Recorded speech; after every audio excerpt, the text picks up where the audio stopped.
वृत्ति प्रभाकर ग्रंथ में पेज नंबर 223 और 223 पेज के ऊपर से मतलब 8 नंबर का शीर्षक चालू हो रहा है नया। अन्योन्याध्यास में शंका समाधान, यही है ना, बराबर। तो अध्यास के प्रकार बताते समय अन्योन्याध्यास भी एक बताया था, पीछे के शीर्षक में अध्यास का लक्षण और भेद कहे ना। तो अन्योन्याध्यास मतलब एक का दूसरे पर अध्यास, उसका इसके ऊपर, इसका उसके ऊपर, परस्पर अध्यास। उसके बारे में शंका कर रहा है पूर्व पक्षी, फिर सिद्धांती उसका समाधान भी करेंगे। तो क्या है पंक्ति, यद्यपि आत्मा का अधिष्ठान अनात्मा है, या कहने से आत्मा आरोपित है यह सिद्ध होवे है। जो आरोपित होवे सो कल्पित होवे, या ते आत्मा भी कल्पित होवेगा, या ते अनात्मा में आत्मा का अध्यास है यह कहना संभव ही नहीं। शंका यद्यपि से लेकर आता क्या कि पीछे आपने कहा था कि आत्मा के ऊपर अनात्मा का अध्यास होता है और अनात्मा के ऊपर आत्मा का अध्यास होता है, ठीक। तो आत्मा के ऊपर अनात्मा का अध्यास करना ठीक है, कोई बात नहीं, क्योंकि अधिष्ठान आत्मा, उसमें अध्यस्त अनात्मा, और जो अध्यस्त होता है वो कल्पित, अनात्मा कल्पित है, कोई बात नहीं, मान्य है। किंतु जब आप सिद्धांती कहते हो कि जैसा आत्मा के ऊपर अनात्मा का अध्यास है उसी प्रकार अनात्मा में अनात्मा के ऊपर आत्मा का अध्यास, क्योंकि अन्योन्याध्यास बताते समय यही तो बात आपने कही अभी भी ऊपर। और यदि ऐसा कहोगे तो इसका मतलब अधिष्ठान हो जाएगा अनात्मा और अध्यस्त हो जाएगा आत्मा, और जो अध्यस्त होता है वो कल्पित, तो आत्मा भी कल्पित हो जाएगा फिर। और ये तो तुम सिद्धांत मान्य कर नहीं सकते, और अर्थ तो ऐसा निकल आ रहा है, अब कैसा करोगे? प्रश्न समझ में आया? पुनः देखिए पंक्तियों को, यद्यपि आत्मा का अधिष्ठान अनात्मा है, या कहने से, ऐसा कहने से क्या सिद्ध होता कि आत्मा आरोपित, यह सिद्ध होता है, बराबर। हाँ, आत्मा आरोपित है यह सिद्ध होवे है।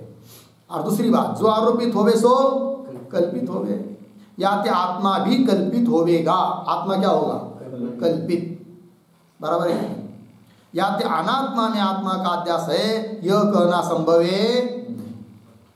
उत्तर दे, तथापि भाष्यकार ने शारीरक के आरंभ में, शारीरक ब्रह्मसूत्र, उस ब्रह्मसूत्र के आरंभ में, अध्यास भाष्य में आरंभ में आत्मा अनात्मा का अन्योन्याध्यास कया है। आत्मा और अनात्मा का परस्पर में क्या बताया है? अन्योन्याध्यास कया है। युष्मद् अस्मद् प्रत्यय गोचरयो आत्मा अनात्मनो हो, ऐसा बताया है वहां पर।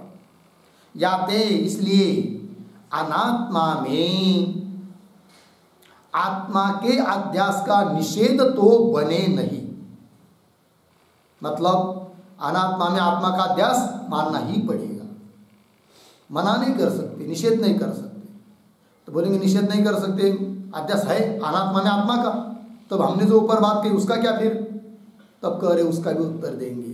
तो आगे देखिए, या तो अनात्मा में आत्मा के अध्यास का निषेध तो बने नहीं, परस्पर अध्यास को अन्योन्याध्यास कहे, और परस्पर के अध्यास को ही बोलते हैं क्या? अन्योन्याध्यास। या ते, इसलिए अनात्मा में आत्माध्यास मानी की उक्त शंका का समाधान कया, इसलिए उसका निषेध तो कर नहीं सकते, अनात्मा में आत्मा का अध्यास है। तो अनात्मा में आत्मा का अध्यास मानते हुए भी उक्त ऊपर कही हुई शंका, उस शंका का क्या करेंगे? समाधान करना चाहिए। तो समाधान दे रहे फिर, सो समाधान इस रीति से है। क्या जी? अध्यास दो प्रकार का होवे। अध्यास मुख्य रूप से कितने प्रकार का है? दो। कौन कौन? एक तो स्वरूपाध्यास होवे है, दूसरा संसर्गाध्यास होवे है। ये मुख्य दो भेद है अध्यास के, स्वरूपाध्यास, फिर अर्थाध्यास, ज्ञानाध्यास, वो अलग रूप से प्रकार होते हैं। अध्यास के बहुत प्रकार होते हैं, ठीक है। एक तो स्वरूपाध्यास होवे है, दूसरा संसर्गाध्यास होवे है। लग गया?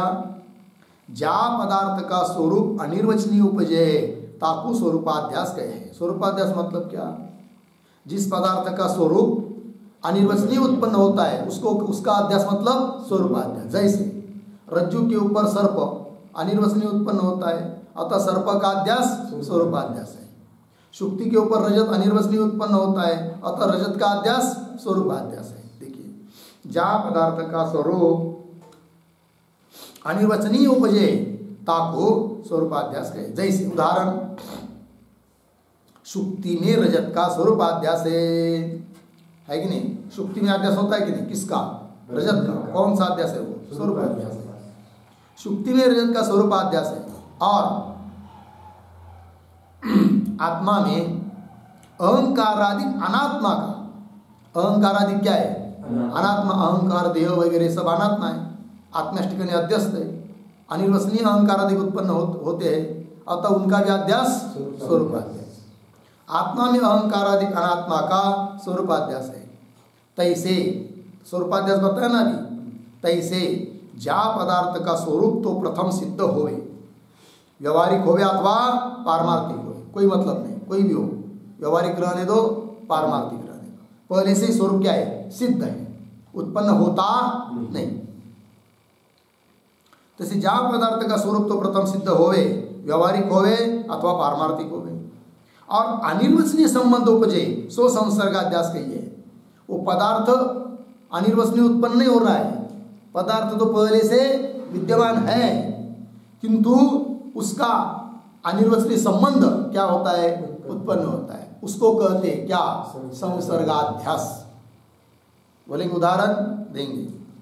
और अनिर्वचनीय संबंध उपजे सो संसर्गाध्यास कहिए। जैसे उदाहरण, मुख से दर्पण का उत्तरी से कोई संबंध है नहीं, बराबर। मुख है और दर्पण है, कोई संबंध है क्या? कुछ नहीं, अलग है। तो भी दर्पण में मुख का क्या दिखता है? प्रतिबिंब। मुख से दर्पण का उत्तरी से कोई संबंध है नहीं, और दोनों पदार्थ व्यवहारिक है। कौन कौन? मुख और दर्पण। ता दर्पण में मुख का संबंध प्रतीत हो है कि नहीं? वस्तुतः संबंध है नहीं, संबंध प्रतीत हो रहा है। जैसे कि मुख जाकर बैठ गया किसमें? दर्पण में। ता दर्पण में मुख का संबंध प्रतीत हो गया, याते अनिर्वचनीय संबंध उपजे। दर्पण में मुख का अनिर्वचनीय संबंध उत्पन्न हुआ, वह दर्पण में अनिर्वचनीय मुख उत्पन्न हुआ, ये मानने की जरूरत नहीं है, क्योंकि मुख तो पहले से ही विद्यमान है। तब क्या उत्पन्न हुआ? दर्पण में मुख का अनिर्वचनीय, याते अनिर्वचनीय संबंध उपजे है, लग गया। एक उदाहरण हुआ। तैसे रक्त वस्त्र में रक्त पट यह प्रतीति हो गया है। रक्त वस्त्र लाल वस्त्र, उसमें लाल पट है, ऐसी क्या होती है? प्रतीति होती है। यह प्रतीति हो गए। रक्त रूप वाला पट है, या उसका अर्थ क्या है? रक्त पट मतलब रक्त रूप वाला, लाल रूप वाला क्या है? पट है। या प्रतीति से रक्त रूप वाले पदार्थ का पट से तादात्म्य संबंध भाष्य है। रक्त पट, इस प्रतीति में तादात्म्य संबंध प्रतीत होता है, अभेद संबंध। किसका किसके साथ? रक्त रूप वाले पदार्थ का पट के साथ अभेद संबंध, तादात्म्य संबंध प्रतीत होता है। या प्रतीति से रक्त रूप वाले पदार्थ का पट में तादात्म्य संबंध भाष्य है। और लगे ना, और रक्त रूप वाला कुसुम द्रव्य है। वस्तुतः रक्त रूप वाला कौन होता है? कुसुम द्रव्य। मतलब क्या? कुसुम मतलब फूल, या कुमकुम केसर, वो लाल होता है। रक्त रूप वाला कुसुम द्रव्य है, याते रक्त रूपवत का तादात्म्य कुसुम द्रव्य में है, पट में है। रक्त रूपवत का तादात्म्य किसमें है? कुसुम द्रव्य में। मतलब क्या? रक्त रूप वाला कौन है? फूल, उसका तादात्म्य उसके साथ है, कुसुम के साथ है, पट के साथ। किंतु तादात्म्य रक्त रूप वाले का तादात्म्य प्रतीत हो रहा है किसमें? पट में, बराबर है।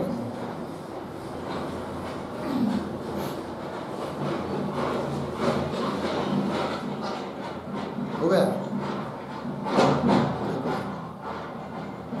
याते रक्त रूपवत का तादात्म्य कुसुम द्रव्य में है, पट में।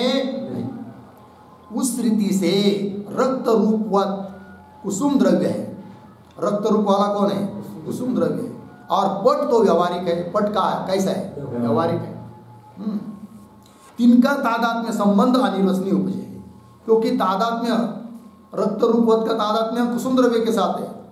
रक्त रूप वाला कौन है? कुसुम द्रव्य, उसका तादात्म्य उसके साथ है, पट के साथ नहीं। किंतु पट के साथ तादात्म्य प्रतीत हो रहा है ना, तो वो अनिर्वचनीय तादात्म्य संबंध उत्पन्न हुआ पट में रक्त रूप वाले का। ठीक है, तिनका तादात्म्य संबंध अनिर्वचनीय उपजे। लगे उदाहरण? 2 उदाहरण हुए तैसे। और लोहित स्फटिक, और उदाहरण दे रहे हैं। स्फटिक रखा है, स्फटिक कैसा होता है? स्वच्छ, और उसके नीचे कोई रक्त पुष्प रख दिया या कोई लाल कागज रख दिया, उसके ऊपर स्फटिक रख दिया, तो स्फटिक में रक्तता प्रतीत होती है कि नहीं?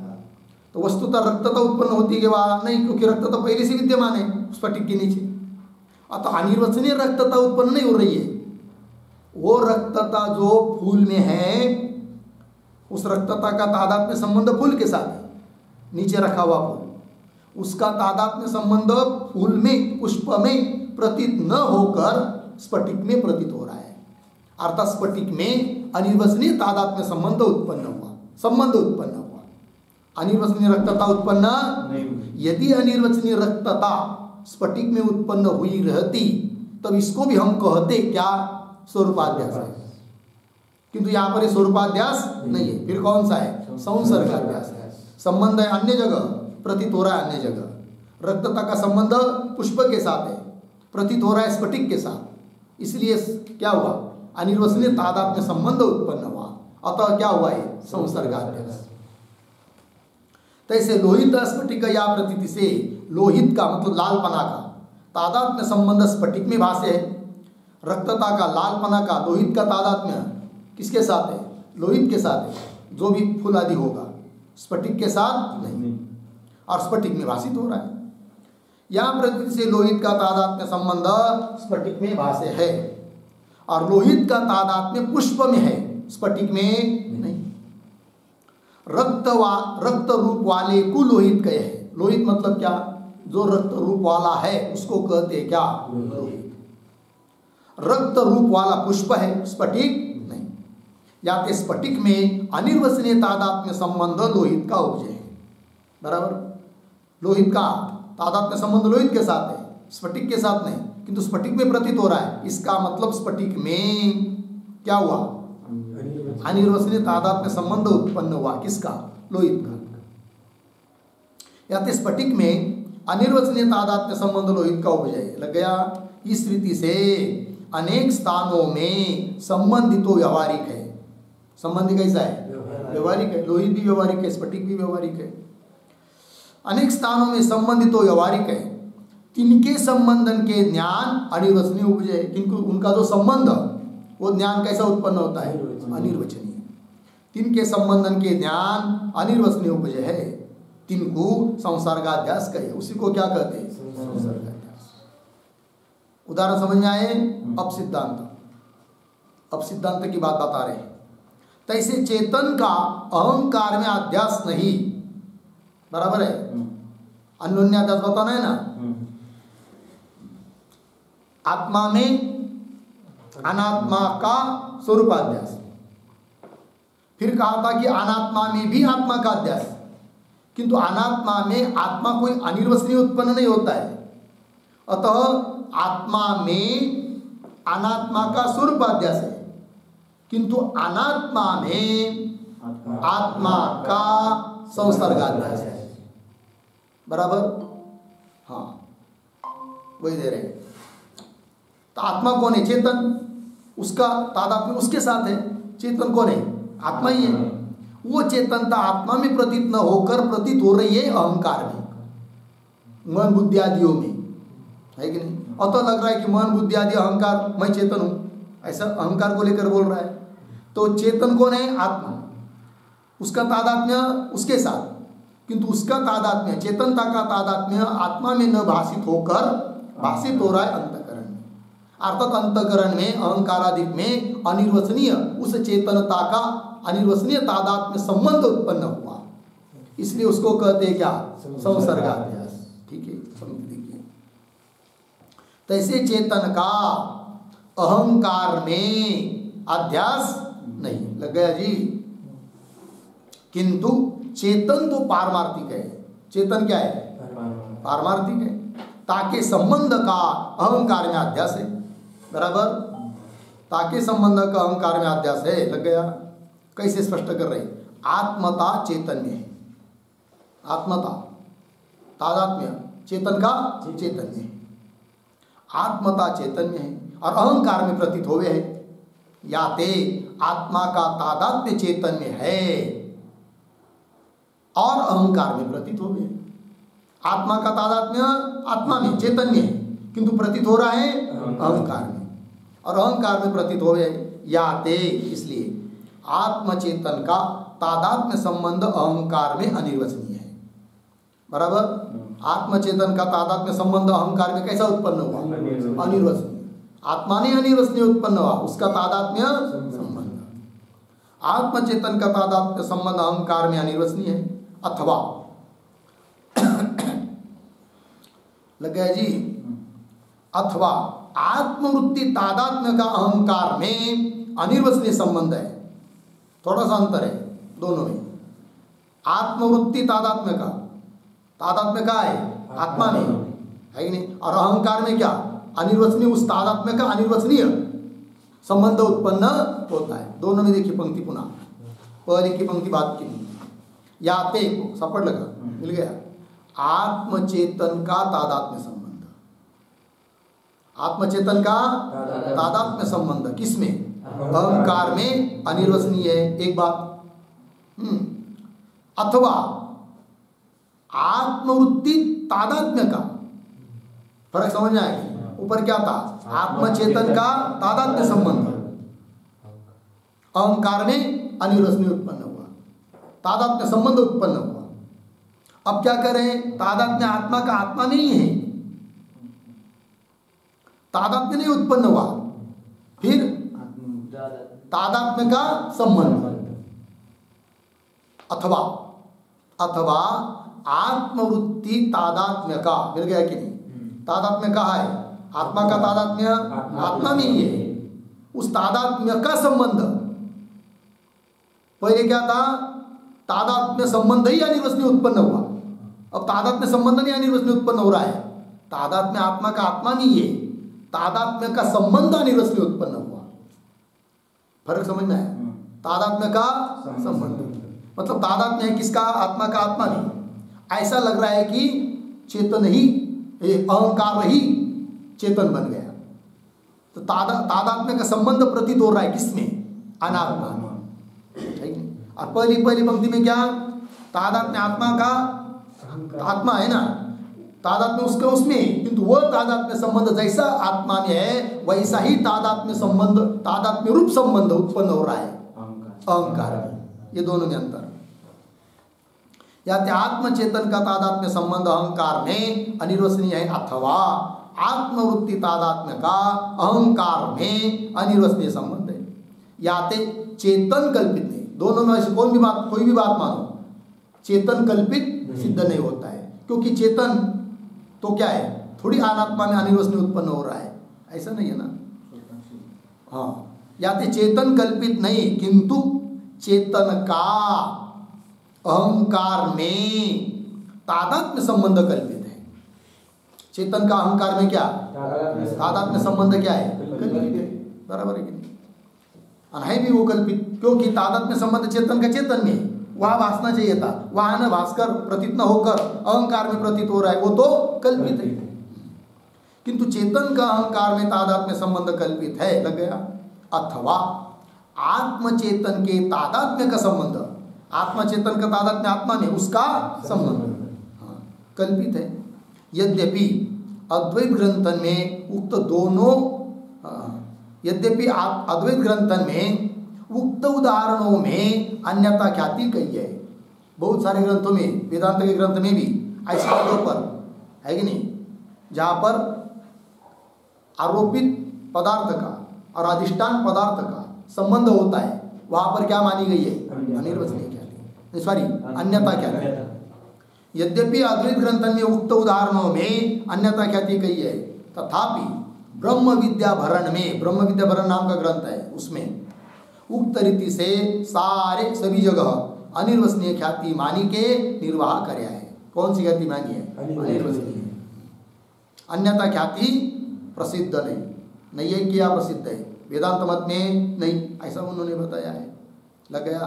अन्यथा ख्याति प्रसिद्ध नहीं। और विचार सागर में तथा इस ग्रंथ में भी पूर्व यह लिखा है क्या?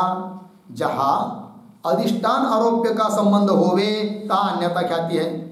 बराबर? जैसे स्फटिक और लोहित है कि नहीं, दोनों क्या है? संबंध है दोनों का। स्फटिक के नीचे लाल पुष्प धरा हुआ है, अतः स्फटिक में रक्तता प्रतीत हो रही है, वो अन्य की अन्य जगह प्रतीत हो रही है, अन्यथा ख्याति। जहाँ अधिष्ठान आरोप्य का संबंध होवे ता अन्यथा ख्याति है, सो ग्रंथांतर की रीति से लिखा है, अन्य ग्रंथ की रीति से लिखा है। वेदांत मत में ऐसा मान्य ही है, ऐसी बात नहीं। और ऐसी जगह अन्यथा ख्याति मान भी लेते तो भी कोई दिक्कत नहीं। और अधिष्ठान से आरोप्य का संबंध होवे, बराबर? अधिष्ठान के साथ आरोप्य का क्या संबंध? अधिष्ठान से आरोप्य का संबंध होवे तहा अन्यथा ख्याति का ही आग्रह होवे तो अहंकार में भी चेतन का तादात्म्य अन्यथा ख्याति से प्रतीत होवे, या कहने में कोई बाधक नहीं है कि नहीं? चेतन का तादात्म्य चेतन में, अन्यथा ख्याति से अहंकार में प्रतीत हो रहा है, ऐसा मान लेंगे तो भी कोई दिक्कत नहीं है। अहंकार में भी चेतन का तादात्म्य अन्यथा ख्याति से प्रतीत होवे है, या कहने में कोई बाधक नहीं। इस रीति से जहाँ पारमार्थिक पदार्थ का अभाव हुआ, तिसकी जहाँ प्रतीति होवे तहाँ पारमार्थिक पदार्थ का तो व्यवहारिक पदार्थ में अनिर्वचनीय संबंध उपजे है, और ताका अनिर्वचनीय ध्यान उपजे है। मिल गया? पुनः देखिए, इस रीति से जहाँ है कि नहीं, जहाँ पर इस उदाहरण में पारमार्थिक पदार्थ का क्या है, मतलब वस्तुता पदार्थ है ही नहीं, पारमार्थिक पदार्थ का अभाव हुआ है कि नहीं, वस्तुता वह पदार्थ नहीं है, किंतु तिसकी जहाँ प्रतीति होवे, किंतु ऐसे पदार्थ की भी जहाँ पर क्या होती है, प्रतीति होवे, तहा पारमार्थिक पदार्थ का तो व्यवहारिक पदार्थ में अनिर्वचनीय संबंध उपजे है। पारमार्थिक पदार्थ का व्यवहारिक पदार्थ में क्या उत्पन्न होता है? अनिर्वचनीय संबंध उपजे है, अर्थात का अनिर्वचनीय ज्ञान। बराबर? संसर्गाध्यास बताते समय सब बताया ना। देखिए, जहाँ पारमार्थिक पदार्थ का अभाव हुआ, तिसकी जहाँ प्रतीति होवे तहा पारमार्थिक पदार्थ, उदाहरण देखिए ना, जहाँ पारमार्थिक पदार्थ का अभाव, जहाँ अहंकार में, स्फटिक में पारमार्थिक पदार्थ का, स्फटिक में लालपने का वस्तुतः अभाव है, अहंकार में चेतनता का वस्तुतः अभाव है। जहाँ पारमार्थिक पदार्थ का अभाव हुआ, तिसकी जहाँ प्रतीति होवे, किंतु स्फटिक में लालपना की प्रतीति होती है। अहंकार चेतन नहीं है, चेतन रूप प्रतीत होता है ना। जहाँ प्रतीति होवे तहा पारमार्थिक पदार्थ का तो व्यवहारिक पदार्थ में, व्यवहारिक पदार्थ स्फटिक, व्यवहारिक पदार्थ अहंकार, उसमें पारमार्थिक पदार्थ का मतलब लालपना का, इधर चेतनता का। पारमार्थिक पदार्थ का तो व्यवहारिक पदार्थ में अनिर्वचनीय संबंध उपजे है। ऐसी जगह पर क्या होता है? अनिर्वचनीय संबंध, और उस संबंध का ज्ञान उपजे है, और ताका अनिर्वचनीय ही ज्ञान उपजे है। लग गया? और आगे, और व्यवहारिक पदार्थ का अभाव हुआ जहाँ प्रतीति होवे, मिल गया? व्यवहारिक पदार्थ, सर्प का अभाव है, प्रतीति हो रहा है, रजत का अभाव है, प्रतीत हो रहा है सुक्ति में। व्यवहारिक पदार्थ का अभाव हुआ जहाँ प्रतीति होवे तहा, मिला? आगे देखिए, तहा केवल अनिर्वचनीय संबंध ही नहीं, ऐसे शब्द कुछ लिखने, तहा के बाद केवल शब्द, केवल हो गया। फिर आगे छपा हुआ है अनिर्वचनीय, मिला? उसके आगे लिखिए ही और अनिर्वचनीय, इन दोनों के बीच में संबंध, अनिर्वचनीय संबंध ही। फिर आगे लिखिए ही के आगे नहीं, तो संबंध हो गया, और संबंधी भी उपजे है, संबंधी भी उपजे है, हो गया। अब पंक्ति देखिए, व्यवहारिक पदार्थ का और व्यवहारिक पदार्थ का अभाव हुआ, सर्प का अभाव है, व्यवहारिक पदार्थ का अभाव है, सर्प नहीं है। सुक्ति में व्यवहारिक रजत नहीं है।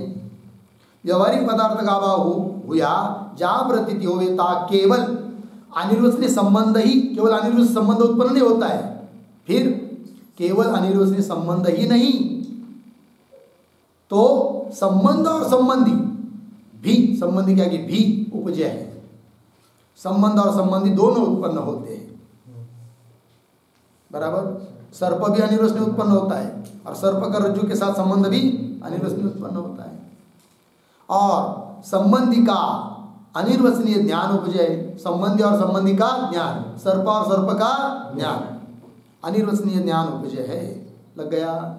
और कहूँ संबंध मात्र, बराबर, और संबंधी का अनिर्वचनीय ज्ञान उपजय है। कहूँ कई कई जगह संबंध मात्र उत्पन्न होता है, बराबर, और आगे क्या है, और संबंधी का है कि नहीं, संबंधी का है ना, तो क्या लिखेंगे वहां, संबंध का, इलंटी खोड़ना है केवल,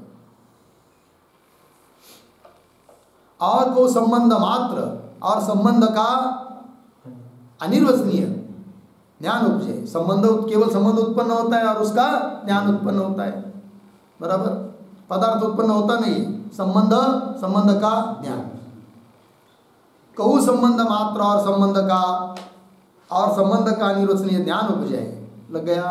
सारे ही सभी जगह अधिष्ठान से अध्यस्त की विषम सत्ता अनिर्वचनीय सत्ता है। लक्षण किया था ना, अधिष्ठान से विषम सत्ता वाला आवास, उसको क्या कहते हैं, भ्रम।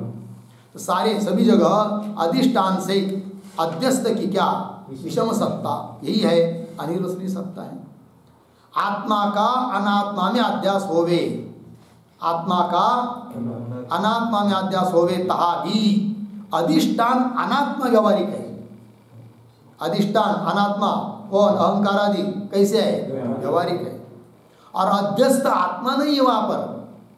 यदि अध्यस्त आत्मा होता तो उसको कल्पित करने की नौबत आती, किंतु अध्यस्त कौन नहीं है, आत्मा नहीं है, किंतु आत्मा का संबंध अनात्मा में अध्यस्त है।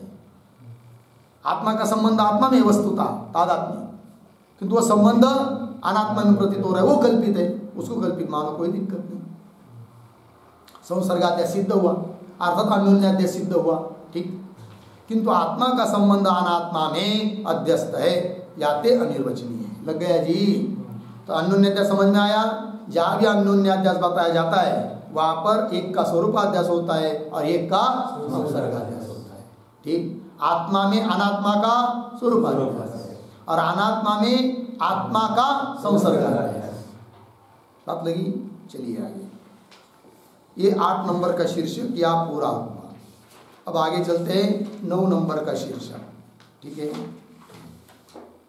अनात्मा में अध्यस्त आत्मा की परमार्थ सत्ता विषय तात्पर्य। अनात्मा में अध्यस्त कौन, आत्मा, फिर वो आत्मा की सत्ता कौन है, पारमार्थिक सत्ता ही है। तो वो कैसा, तब देखिए, परमार्थ सत्ता विषय तात्पर्य। और पूर्व यह कया है, क्या जी, अनात्मा में आत्माध्यास होवे ता अध्यस्त की परमार्थ सत्ता होने की विषम सत्ता है, क्योंकि लक्षण घटाया था अध्यास का, भ्रम का लक्षण क्या था, भ्रम का लक्षण अधिष्ठान से विषम सत्ता वाला आभास अध्यास कही है। अनात्मा में आत्मा का अध्यास, अनात्मा व्यवहारिक, अहंकार आदि क्या है, व्यवहारिक है, और आत्मा पारमार्थिक है। तो है ना, तो अधिष्ठान जो अनात्मा, उससे विषम सत्ता वाला आभास हुआ कि नहीं, लक्षण घट गया, ऐसा बताया था पीछे, उसी के बारे में अब पुनः बता रहे हैं। पुनः देखिए, और पूर्व यह कहा, क्या जी, अनात्मा में आत्माध्यास होवे, बराबर, अनात्मा में किसका अध्यास, आत्माध्यास होवे, तहा अध्यस्त कौन हुआ, आत्मा हाँ, अनात्मा में आत्माध्यास होवे तहा अध्यस्त की, अध्यस्त कौन हुआ? आत्मा, उसकी सत्ता पारमार्थिक सत्ता, हाँ अध्यस्त की परमार्थ सत्ता कही है। ताका यह तात्पर्य है क्या जी? शुद्ध पदार्थ से विशिष्ट भिन्न होवे है। शुद्ध पदार्थ से विशिष्ट क्या होता है? भिन्न होता है कि नहीं? शुद्ध अलग है, विशेषण लग गया तो अलग हो कि नहीं? शुद्ध पदार्थ से विशिष्ट भिन्न होवे याते अनात्मा में आत्मा के संबंध का अध्यास कया, बराबर? अनात्मा में आत्मा के संबंध का क्या बताया था? अध्यास कया। तहा संबंध विशिष्ट आत्मा का ही अध्यास है। किसका अध्यास है? संबंध विशिष्ट आत्मा का ही अध्यास है, बराबर है कि नहीं? कैसे? देखिए पंक्ति पुनः, याते अनात्मा में आत्मा के संबंध का अध्यास कया, तहा संबंध विशिष्ट आत्मा का यह अध्यास है। और स्वरूप से आत्मा सत्य है, ये बात। स्वरूपता आत्मा कैसा है? सत्य है। स्वरूपता मतलब उपाधि रहित आत्मा सत्य है, किंतु उपाधि को लेकर आत्मा को लेंगे तो उपाधि के कारण है कि नहीं, वो क्या हुआ फिर? कल्पित। स्वरूपता कल्पित नहीं है, उपाधि लग गई, गले में पड़ गई तो कल्पितता आ गई उपाधि के कारण। स्वरूप से आत्मा सत्य है, या अध्यस्त की परमार्थ सत्ता स्वरूप दृष्टि से कही। पीछे जो बताया था ना, अनात्मा में आत्मा का अध्यास और आत्मा की परमार्थ सत्ता, किंतु आत्मा की जो वहां पर परमार्थिक सत्ता बताकर लक्षण घटाया, वो आत्मा की स्वरूप दृष्टि से परमार्थ सत्ता सोचकर बताया था। किंतु उपाधि को लेकर बोलेंगे तो सोपाधिक आत्मा कैसा हुआ? व्यवहारिक सत्ता वाला हुआ, और अनात्मा भी व्यवहारिक सत्ता वाला है, तो अधिष्ठान से विषम सत्ता वाला आवास कहाँ हो जाएगा फिर? और नहीं होगा तो लक्षण कैसा घटेगा? बात समझ आ रही? पंक्ति देखिए, और स्वरूप से आत्मा सत्य है, या अध्यस्त की परमात्म सत्ता स्वरूप दृष्टि से कहे लग गया। और अध्यस्त कल्पित होवे है। अध्यस्त जो होता है वो क्या होता है? कल्पित। याते अनात्म संबंध विशिष्ट कल्पित होवे तो भी शुद्ध कल्पित होवे नहीं।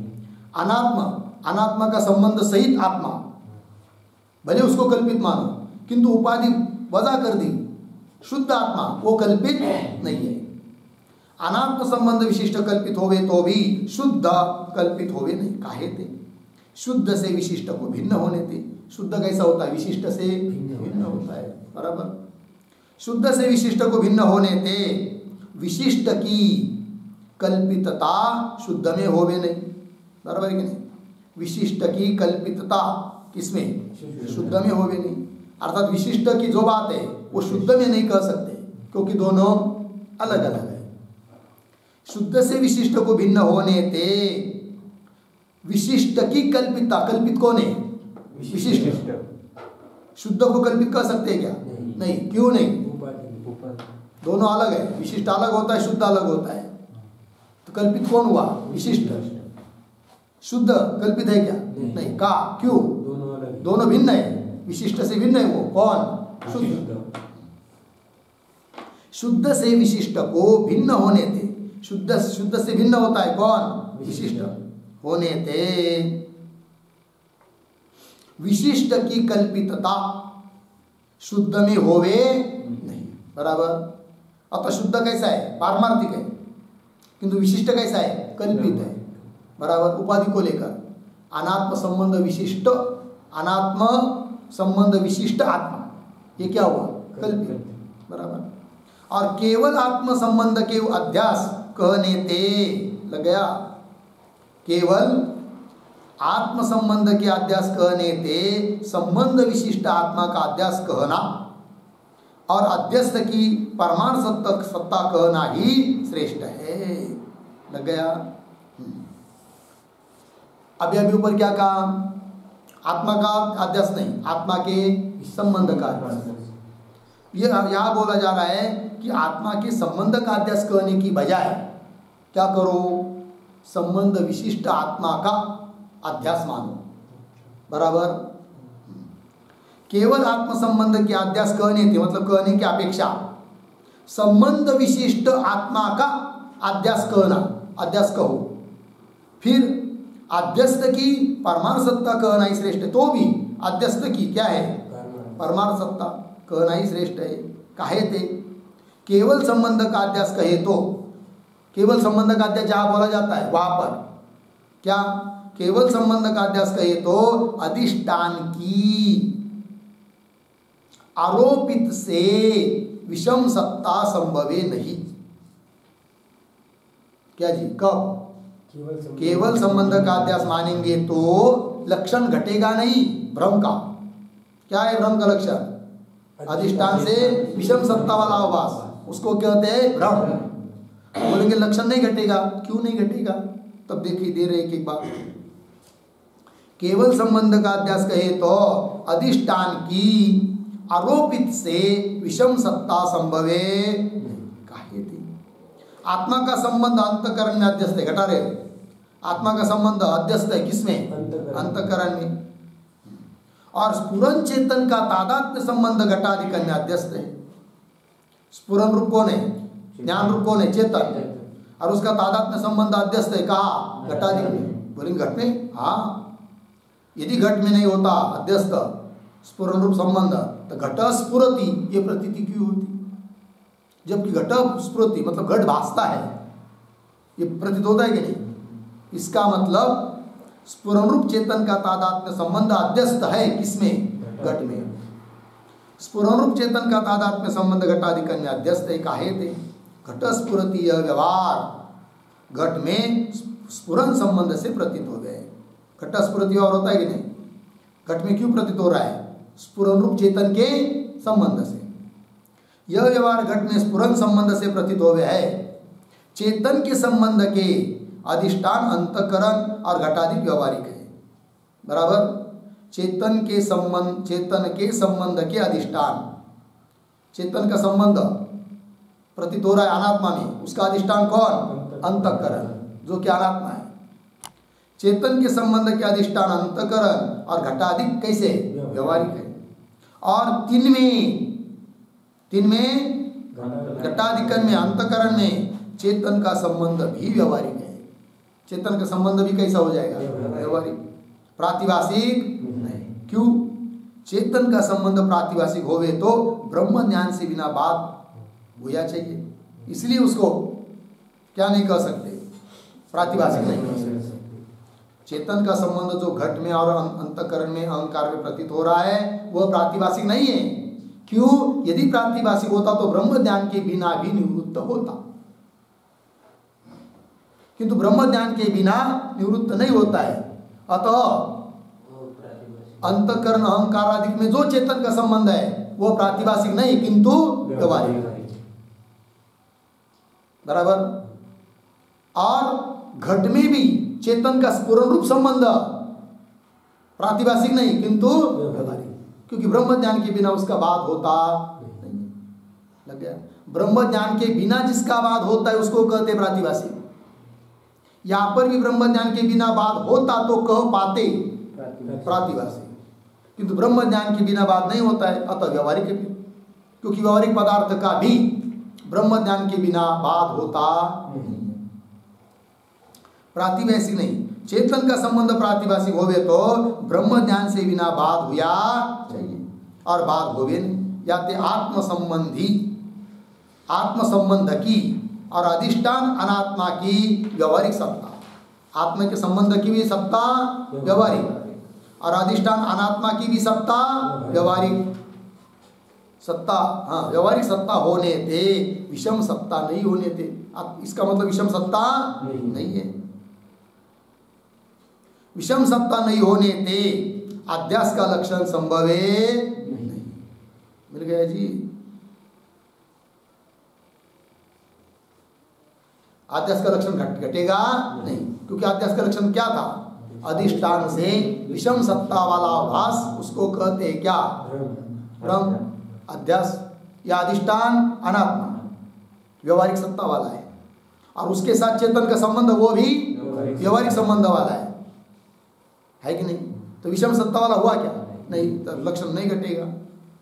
होने ते अध्यास का लक्षण संभव है नहीं याते, इसलिए संबंध का अध्यास मत मानो, फिर किसका मानो? याते संबंध विशिष्ट आत्मा का अनात्मा में अध्यास है। केवल आत्मा के संबंध का अध्यास नहीं अनात्मा में, फिर हाँ संबंध विशिष्ट आत्मा का, अनात्म पदार्थों के साथ संबंध से युक्त जो आत्मा, उसका अहंकार आदि अनात्मा में क्या है? अध्यास। याते संबंध विशिष्ट आत्मा का अनात्मा में अध्यास है, लग गया। और विशेष्य की और विशेष्य भाग की परमार्थ सत्ता होने थे, है कि नहीं? अधिष्ठान अनात्मा वो व्यवहारिक है, और अध्यस्त कौन? संबंध विशिष्ट आत्मा, बराबर। उसमें विशेषण भाग अनात्मा, अनात्मा संबंध विशिष्ट आत्मा का अध्यस्त ना, तो विशेषण कौन? वो अनात्मा, उसकी सत्ता व्यवहारिक सत्ता है, किंतु विशेष्य की सत्ता पारमार्थिक सत्ता है। तो विशेष्य की सत्ता पारमार्थिक सत्ता है ना, अतः विशिष्ट की सत्ता भी हम मान लेंगे क्या? पारमार्थिक सत्ता, विशेष्य की सत्ता को लेकर। तब तो अधिष्ठान से विषम सत्ता वाला आवास हुआ कि नहीं? होगा। लेकिन कब होगा? जब अनात्मा में केवल आत्मा के संबंध का अध्यास नहीं मानना, हाँ अनात्म संबंध विशिष्ट आत्मा का अध्यास मानेंगे तभी लक्षण घटेगा। केवल संबंध का अध्यास मानेंगे तो लक्षण नहीं घटेगा, यह अभिप्राय। विशेष्य भाग की परमार्थ सत्ता होने थे विशिष्ट की परमार्थ सत्ता है, लग गया। अधिष्ठान की व्यवहारिक सत्ता है, अधिष्ठान कौन? अहंकार अनात्मा, अनात्मा व्यवहारिक सत्ता है। याते दोनों की विषम सत्ता होने थे, दोनों की सत्ता कौन हो गई? विषम सत्ता। याते दोनों की विषम सत्ता होने थे अध्यास का लक्षण संभव है, अतः लक्षण घट जाता है। कब? अनात्मा में संबंध विशिष्ट आत्मा का अध्यास मानते हैं तब। और स्वप्न का अधिष्ठान साक्षी है, बराबर, ताकि स्वरूप से पारमार्थिक सत्ता है, साक्षी की परमार्थता, वास्तविक सत्ता कौन सी है? पारमार्थिक सत्ता है।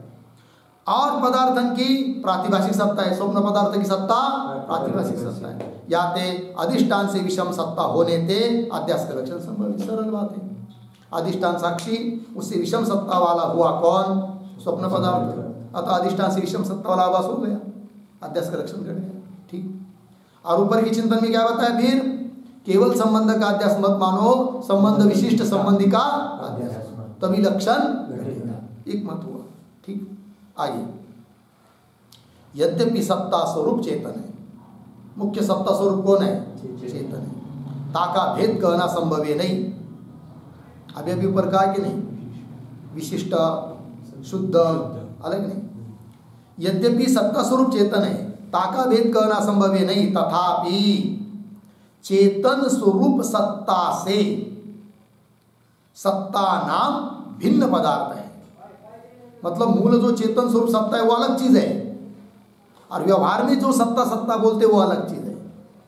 ऐसा पंक्ति देखिए, तथापि चेतन स्वरूप सत्ता से सत्ता नाम भिन्न पदार्थ है। तामे उत्कर्ष अपकर्ष है, मतलब चेतन स्वरूप सत्ता से भिन्न जो दूसरी सत्ता, उसमें है क्या?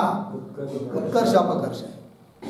उत्कर्ष अपकर्ष है, ताकि पारमार्थिक व्यवहारिक प्रातिभाषिक तीन ही भेद है, उसके तीन भेद है सत्ता के, पारमार्थिक सत्ता, व्यवहारिक सत्ता, प्रातिभाषिक सत्ता। कौन सी सत्ता? लेकिन वो चेतन स्वरूप जो पारमार्थिक सत्ता आत्मा की सत्ता है वो नहीं लेनी, वो तो अपने जगह जू की त्यू जैसी है, किंतु उनसे भिन्न सत्ता जो व्यवहार में मानी जाती है उसके तीन भेद है, पारमार्थिक, व्यवहारिक, प्रातिभाषिक। ताकि पारमार्थिक, व्यवहारिक, प्रातिभाषिक तीन ही भेद है। प्रातिभाषिक में भी उत्कर्ष अपकर्ष है, प्रातिभाषिक सत्ता में भी है क्या? उत्कर्ष अपकर्ष है। बोलेंगे वो कैसे? तो देखो भाई कैसे बता रहे स्वतः। प्रातिभाषिक में भी उत्कर्ष अपकर्ष है, जैसे, जैसे पद है ना, तो लिखिए जैसे स्वप्न में कितने पदार्थ प्रतीत हो गए? उदाहरण देकर समझा रहे, क्या बात, किस बात को समझा रहे? प्रातिभाषिक सत्ता में भी उत्कर्ष अपकर्ष। उदाहरण, जैसे स्वप्न में कितने पदार्थ प्रतीत हो गए? बहुत पदार्थ प्रतीत होते, कहा किनका? स्वप्न में ही बात हो गए। कुछ पदार्थ ऐसे होते कि जिनका स्वप्न में ही बात हो जाता है। स्वप्न में ही शुक्ति पर रजत प्रतीत हुआ, स्वप्न में शुक्ति का ज्ञान होकर रजत निवृत्त हुआ, और फिर नदी पर्वत आदि बहुत पदार्थ दिखाई दिए स्वप्न में, लग गया।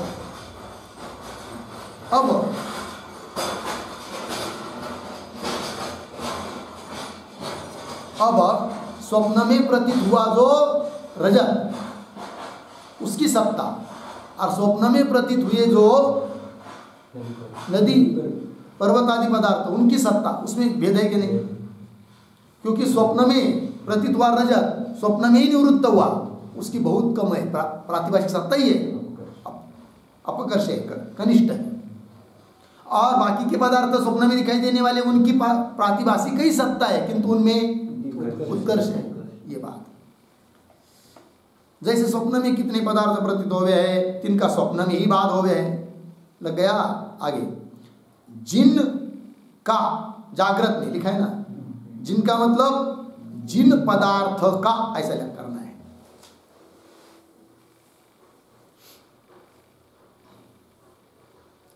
ठीक है, जिन पदार्थ का जागृत में बात हो गए, मतलब ऐसे कुछ स्वप्न पदार्थ है कि जिनका बात जागृत में होता है। आगे क्या है, तीन में है ना, तो वहां लिखेंगे तीन ते, मतलब उन पदार्थ की अपेक्षा स्वप्न में बाधित पदार्थन की अपकृष्ट सत्ता है। स्वप्न के बहुत सारे पदार्थ है, कुछ पदार्थों का बात जागृत में आने के बाद हो रहा है, कुछ पदार्थों का बात स्वप्न में ही हो रहा है। अतः स्वप्न में जिनका बात होता है उनकी अपेक्षा जागृत में आने के बाद जिन पदार्थों का बात हो रहा है उनकी सत्ता उत्कृष्ट, और उसकी अपेक्षा उनकी सत्ता अपकृष्ट। इस रीति से चेतन स्वरूप सत्ता से भिन्न सत्ता का स्वरूप श्रुति में लिखा है। चेतन स्वरूप सत्ता से भिन्न सत्ता का स्वरूप लिखा है किसमें? श्रुति में। उसके तीन भेद है। बोलेंगे श्रुति में लिखा है, कौन श्रुति है? तो करे सत्यस्य सत्यम प्राणा वै सत्यम तेषाम एष सत्यम इति। बराबर।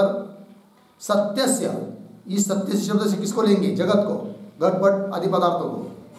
तो सत्यस्य सत्यम प्राणा वै सत्यम, इन सभी जगत के घटादि सत्यों से भी सत्य है कौन? प्राण। और प्राणा वै सत्यम तेषाम, उन प्राणों में भी एष सत्यम, ये परमात्मा क्या है? सत्य है। तेषाम एष सत्यमिति। और रजत की सत्ता से शुक्ति की सत्ता उत्कृष्ट है। रजत की सत्ता की अपेक्षा शुक्ति पर प्रतीत हुआ जो रजत, उसकी सत्ता की अपेक्षा अधिष्ठान शुक्ति की सत्ता कैसी है? उत्कृष्ट है। और रजत की सत्ता से शुक्ति की सत्ता उत्कृष्ट है, यह सर्व को अनुभव है। वो है याते उत्कर्ष अपकर्ष वाली सत्ता चेतन से भिन्न है। इस रीति से अध्यास का लक्षण गया। तो क्या लक्षण हुआ? अधिष्ठान से विषम सत्ता वाला जो आभास, उसको कहते हैं अध्यास। एक लक्षण हुआ अध्यास का, और दूसरा लक्षण करना है फिर अध्यास का। वो 10 नंबर के शीर्षक में किया जाएगा, किंतु उसका विचार हम लोग बाद में। ओम पूर्णमदः